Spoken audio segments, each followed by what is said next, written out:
ঈশ্বর, মালিক, ভগবানের অস্তিত্ব যারা মানে না তাদের নাস্তিক বলে। আর যখন শ্রদ্ধা আর ভক্তির চোখ নিয়ে আমরা দেখি, তখন কিন্তু মালিকের অস্তিত্ব আমরা ঠিক টের পাই প্রতি পদক্ষেপে।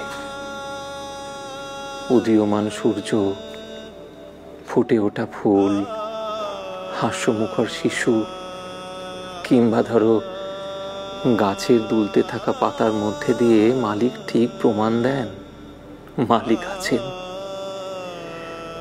কিন্তু সেই সকল মানুষ যাদের সেই শ্রদ্ধার ভক্তির চোখ নেই, তারা মালিকের অস্তিত্বের প্রমাণ পায় না। মালিক কিন্তু তাদের সংকেত দেন, বারবার বুঝিয়ে দেন, বারবার প্রমাণ দেন তার অস্তিত্বের। তারা বুঝতে পারে না। যতক্ষণ না তারা অহংকার ত্যাগ করছে, মালিকের অস্তিত্ব বুঝবে কি করে? তারা নাস্তিক থেকে আস্তিক হবে কি করে? আর যখন তারা আস্তিক হয়ে যায়, তখন কর্মের জন্য অনুতপ্ত হয় তারা।